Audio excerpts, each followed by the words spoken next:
Okay, here we are.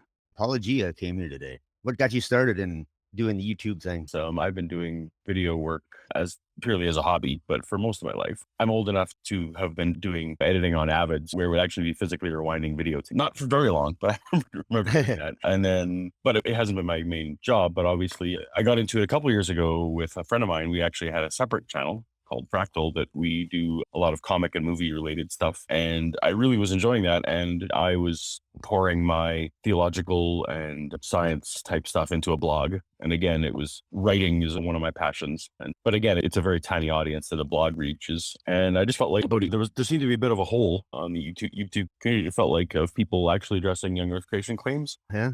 And some of the bigger channels were moving on to a lot of other topics. But as a very recent young Earth creationist, I felt some of the stuff, there was new creationist material coming out, but it was going unchallenged, at least in my perception. There were obviously GC and Professor Stick and a bunch of these new channels coming up. But I just thought, hey, I kind of want to get my voice in there. And it's been very fun. I've only been at it about 6 months now, but it's been great. And again, even learning After Effects has also been fun. Nice distractions. I've noticed a lot of Canadian YouTubers and that are atheists that are starting YouTube channels. I think we're disproportionately represented, yes. But part of it in Canada, I've noticed a few things. I've had some jobs in the States and they all, like in movie type stuff, and it's often a lot of Canadians. I think a lot of it is we have a lot less to do up here. So we Yeah. have a lot more time on our hands to learn this, to think about things and express ourselves. Well, I'm from Minnesota, so I got the same problem. It's pretty white there. A lot. Yeah, that's pretty Canadian.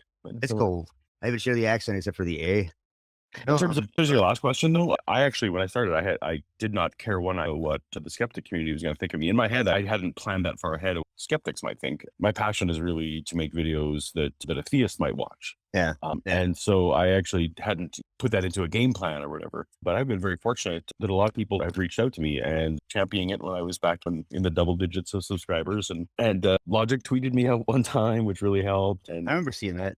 Yeah, I think surprised how friendly the community has been. I have not sensed from anyone any kind of idea that let's compete with each other. I've had tremendous sense of we're all in this together and we all have common goals, even if we have different ways of doing it. And that's funny because as a former theist, the perception is supposed to be the opposite, but I found it to be much more friendly than any endeavor I was pursuing on the obvious side of things. So it's this weird irony of what you find. that's kind of what I liked about you when I was watching is that you're willing to, you did a lot of footwork too, didn't you? Yeah, mine are roughly an hour of effort for every minute on screen. But I actually really like having guests on now because it means I have to create new cartoons. Like I had PZ Myers on a few weeks back.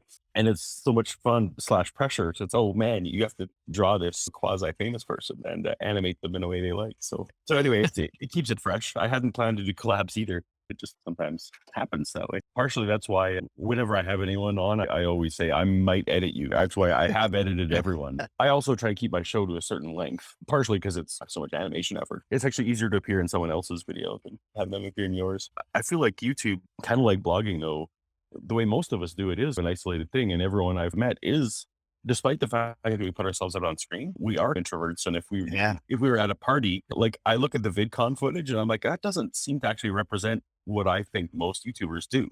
I think most of us are like quiet, Quiet, yeah. without the camera on, to craft our message. We're not quite those extroverted people. Well, I'm alone in my thoughts a lot.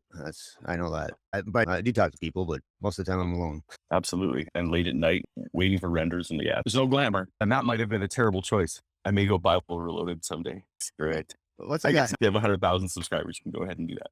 I just got a strange commenter on my channel the other day, but what's the weirdest one that you gotten? Weirdest. I don't really say anyone by name because but there's a few theists who have found my channel who are literally just copying and pasting the same comments over and over. Like they'll see that the topic of the video is X. It'll be dinosaur soft tissue or something. Uh-huh. And they've got diatribes that they're just copying and pasting in. But other than that, I really actually like the stuff and I try to engage. I would love to do more street epistemology type stuff in my comments and I try and steer people that way.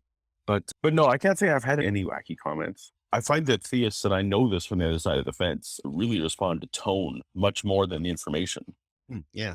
And that when the tone is calm and civil, there's a chance they may listen versus I work with God's engineer a lot and he has a very different tone. You say that 'cause authoritarian would be what they respond to more or something. Yeah, I don't know what it is, but so I can see I can totally imagine that you get similar comments to me. Is that they just thank you for your tone? So that's not really with that Canadian charm that people let us get away with. I think so. I think any foreigner to an American, Yeah, yeah, I'll have to agree with that because when I cruised up through Canada one time, I really fell in love with the Lethbridge girls. that is a sentence I've never heard before, and I live near there. I was young. No, which is actually one of the reasons I chose. So I don't curse on my channel. I will curse on other people's channels, whatever. But it's just one of those things that's almost an instant stop listening. That said, if I have guests on, they're allowed to. So I mix it up because I enjoy a good tearing down and stripping down as much as anyone. Yeah, yeah. Who doesn't?